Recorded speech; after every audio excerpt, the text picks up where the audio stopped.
ಸಕಲ ಜನವಶ್ಯ ಭೂತಾದಿ ರಕ್ಷಣಾರ್ಥಂ ನಾನಾರೂಪ ಜನಾಕರ್ಷಣಂ ವಿಶೇಷ ಜನ ಮೋಹನಾರ್ಥಂ ಬೌದ್ಧ ದರ್ಶನ ಶೈವ ದರ್ಶನ ಶಾಕ್ತ ದರ್ಶನ ಬ್ರಾಹ್ಮಣ ದರ್ಶನ ವೈಷ್ಣವ ದರ್ಶನ ಸಾರಸ್ವತ ದರ್ಶನ ಏತೇಷಾಂ ಜಿನಾನಾಂ ಶೀಘ್ರಂ ಆಕರ್ಷಣಾರ್ಥಂ ಜಂಬನ ಯಂತ್ರ ಪೂಜಾಂಚ ಕರಿಷ್ಯೆ.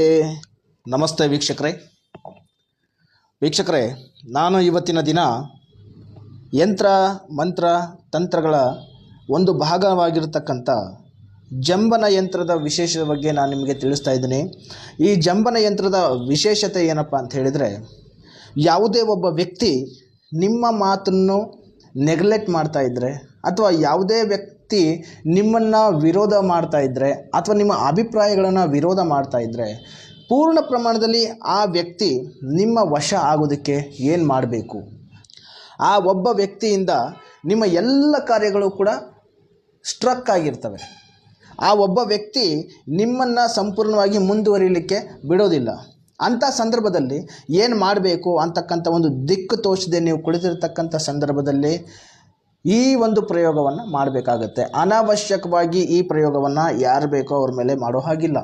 ಇದನ್ನು ಬಿಟ್ಟರೆ ಬೇರೆ ಯಾವುದೇ ರೀತಿಯಾದಂಥ ಮಾರ್ಗ ಇಲ್ಲ ಅಂತ ಅಂದಾಗ ಮಾತ್ರ ಈ ಒಂದು ಪ್ರಯೋಗವನ್ನು ಮಾಡಬೇಕು. ವೀಕ್ಷಕರೇ ನೋಡಿ, ಮುಖ್ಯವಾಗಿ ನೋಡಬೇಕಂದ್ರೆ ಶತ್ರುಗಳ ಬಂಧನ ಆಗ್ತಕ್ಕಂಥದ್ದಾಗಿರ್ಬೋದು, ಅಥವಾ ನೀವು ಇಷ್ಟಪಟ್ಟಿರ್ತಕ್ಕಂಥ ವ್ಯಕ್ತಿಗಳು ನಿಮ್ಮನ್ನು ಪೂರ್ಣ ಪ್ರಮಾಣದಲ್ಲಿ ನಿಮ್ಮ ಮಾತನ್ನು ಒಪ್ಕೊಳ್ಳೋ ರೀತಿಯಲ್ಲಾದರೂ ಆಗಿರ್ಬೋದು, ಅಥವಾ ಸಂಪೂರ್ಣವಾಗಿ ನೀವು ಹೇಳಿದ ರೀತಿಯಲ್ಲಿ ಕೇಳೋದಕ್ಕೆ ಆಗಿರ್ಬೋದು, ಯಾವುದೇ ಕಾರಣಕ್ಕಾದರೂ ಆಗಿರ್ಬೋದು, ಪೂರ್ಣ ರೂಪದಲ್ಲಿ ನಿಮ್ಮ ವಶ ಆಗಲಿಕ್ಕೆ ಈ ಒಂದು ಯಂತ್ರವನ್ನು ಪ್ರಯೋಗ ಮಾಡಬಹುದು.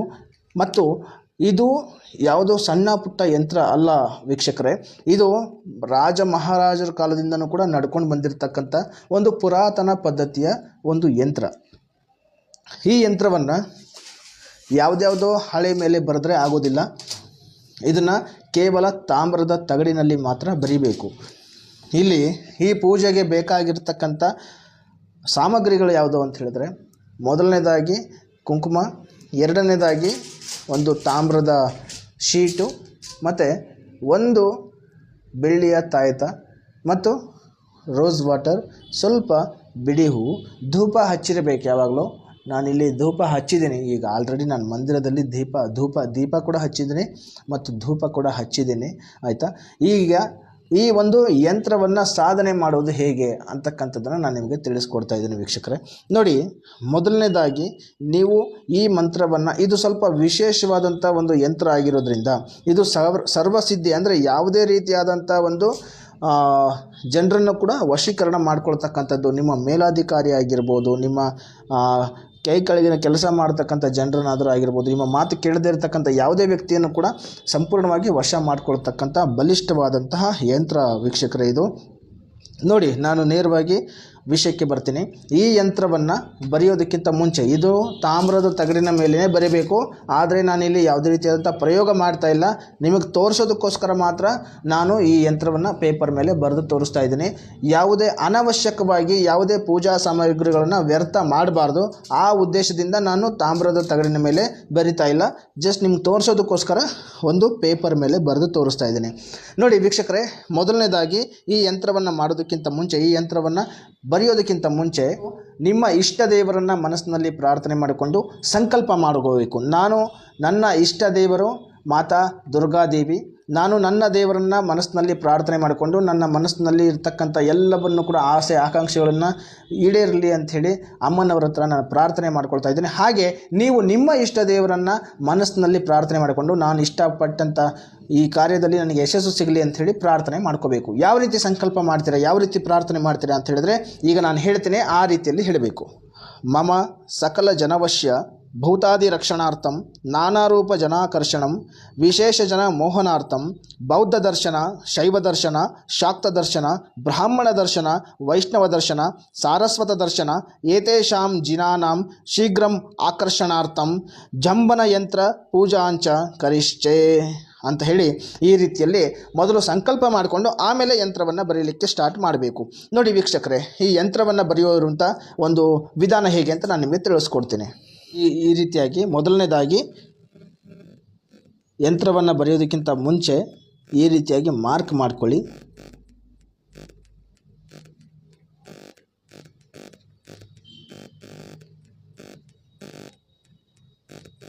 ಮೇಲ್ಭಾಗದಲ್ಲಿ ಓಂ ಅಂತಕ್ಕಂಥದ್ದನ್ನು ಬರಿಬೇಕು.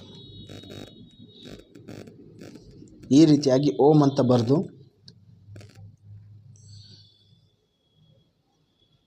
ಈ ರೀತಿಯಾಗಿ ಒಂದು ಸಲ ಬರೆಯೋದಕ್ಕೆ ಸ್ಟಾರ್ಟ್ ಮಾಡಿದ್ರೆ ನಿಲ್ಲಿಸಬಾರ್ದು. ಹಾಗೆ ಒಂದು ಸಲ ಬರೆಯೋದಕ್ಕೆ ಇಲ್ಲಿಂದ ಸ್ಟಾರ್ಟ್ ಮಾಡಿದರೆ ಎಲ್ಲೂ ಕೂಡ ನಿಲ್ಲೋ ಹಾಗಿಲ್ಲ. ಹಾಗೆ ಒಂದು ಚೌಕಾಕಾರ ವೃತ್ತವನ್ನು ಬರಿಬೇಕು. ಮತ್ತು ಎರಡನೇದಾಗಿ ಇದರಲ್ಲಿ ಭಾಗಗಳನ್ನು ಮಾಡಬೇಕು. ಎಷ್ಟು? 4 ಭಾಗಗಳನ್ನು ಮಾಡಬೇಕು. ನೋಡಿ, ಈ ರೀತಿಯಾಗಿ ಚೌಕಾಕಾರವಾಗಿ 4 ಭಾಗಗಳನ್ನು ಮಾಡಿಕೊಂಡು ಮೊದಲನೇದಾಗಿ ಇದರ ಮೇಲೆ ಮಂತ್ರಗಳನ್ನು, ಬೀಜಾಕ್ಷರಗಳನ್ನು ಬರಿಬೇಕು. ಕ್ಲೀಂ, ಮತ್ತು ಎರಡನೇದಾಗಿ ಸಂ ಮತ್ತು ಸಾಂ ಮತ್ತು ಯಂ. ಈ ಯಂತ್ರಗಳ ಪ್ರಯೋಗಕ್ಕಿಂತ ಮುಂಚೆ ಈ ಒಂದು ಬೀಜಾಕ್ಷರವನ್ನು ಏನು ಬರಿತೀವಲ್ಲ, ಈ ಬೀಜಾಕ್ಷರದ ಕೆಳಗಡೆ ಅದರ ಸಂಖ್ಯೆಗಳನ್ನು ಬರಿಬೇಕು. ಕ್ಲೀಂ ಅದರ ಸಂಖ್ಯೆ 4, ಈ ಸಂ ಇದರ ಸಂಖ್ಯೆ 11, ಮತ್ತು ಸಾಮ್ ಇದರ ಸಂಖ್ಯೆ 2, ಮತ್ತು ಎಂ ಇದರ ಸಂಖ್ಯೆ 7. ಮತ್ತು ಎರಡನೇ ಮನೆಯಲ್ಲಿ ಬೀಜಾಕ್ಷರಗಳನ್ನು ಬರಿಬೇಕು. ಯಾವ ರೀತಿ ಬೀಜಾಕ್ಷರ ಅಂದರೆ ಕ್ಷಾಮ್, ಮತ್ತು ಇದರ ಪಕ್ಕದಲ್ಲಿ ಶ್ರೀಂ. ಮೂರನೇ ಮನೆಯಲ್ಲಿ ಕ್ಲೀಂ, 4ನೇ ಮನೆಯಲ್ಲಿ ಈಂ. ಈ ಕ್ಷಾಮ್ ಕೆಳಗಡೆ ಅದರ ಸಂಖ್ಯೆಯನ್ನು ಬರಿಬೇಕು.